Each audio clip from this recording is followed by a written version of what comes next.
വന്നാ നമുക്കത് വേണ്ട ഇല്ലടാ എന്റെ കയ്യിൽ പൈസ ഇല്ല.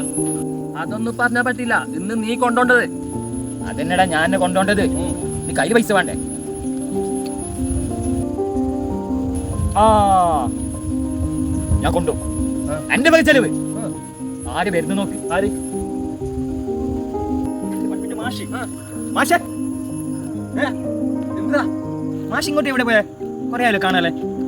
എനിക്കൊരാളെ കാണാനുണ്ടായിന്, അവിടെ ഞാൻ പോയത്. ഓ അതെയാ. മാഷിന് എന്നെ ഓർമ്മയില്ല? ഞാൻ നിന്നെ എവിടെയോ. എന്റെ മാഷാണിങ്ങോ. ആ എന്നെ 4ാം ക്ലാസ്സിൽ പഠിപ്പിച്ചിട്ടേ.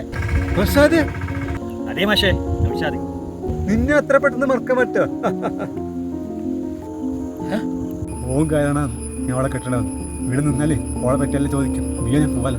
അപ്പൊ ഈ പണ്ടത്തെ കാലിന്റെ ഓർമ്മയില്ലതാ. എന്താ സംഭവം? എന്ത് മാഷി പറയും.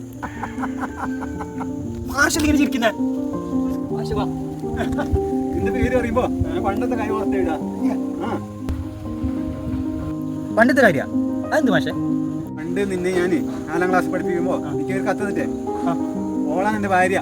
സാറിന്റെ ആ മാഷേ, ആ കത്ത് അന്ന് ഞാൻ കൊണ്ടുകൊടുത്തില്ലേ? കൊണ്ടെടുത്തിന്. അതിലൊക്കെ കുറച്ച് പൈസ ചെലവായി. അതിനെന്തിനാ എനിക്ക് ചെലവായിനെ? അതിന് ചെലവായി മാഷേ. എടാ ഇങ്ങോട്ട് വാ. മാഷിനെ വിട്, നമുക്ക് പോലോ. ഒരു മിനിറ്റ് മാഷേ. നമുക്ക് ഹോട്ടലിലേക്ക് എത്ര പൈസ വേണോ ഇപ്പോ? അതൊരു 1000-600 റുപ്യ ആവും. ഓക്കെ, 500 ഞാൻ ഒപ്പിക്കാം. ഓക്കെ, ഞാൻ മാഷെ പറഞ്ഞോട്ടില്ലേ. മാഷേ, അന്ന് തന്ന ആ കത്തില്ലേ, ഞാൻ പോയത് ഓട്ടോറിക്ഷയിൽ കൊടുക്കാൻ. അങ്ങനെയാ ചെലവായത്? ആ. എത്ര ചെലവായ? ഒരു 350 റുപ്യ ചെലവായി മാഷേ. 350 ചെലവായതാ? 500 അല്ലേ വേണ്ടേ?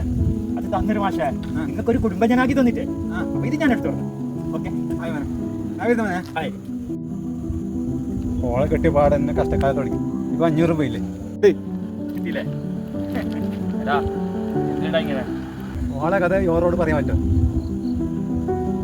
എടാ ഇന്ന് ഫുഡ് കഴിക്കാൻ കൊണ്ടോണ്ടായി നീ ഞാനല്ലേ? സത്യം പറഞ്ഞ അന്ന് എത്ര ചെലവായിന? അന്ന് 5 വയസ്സിലായിട്ടാ. ഞാൻ സൈക്കിളല്ലേ കൊണ്ടുപോട്ടിന്. നമ്മളോട് കളി. ഞാൻ ഹോട്ടലിൽ പോലെ ഞാൻ ബുദ്ധി തന്നെ.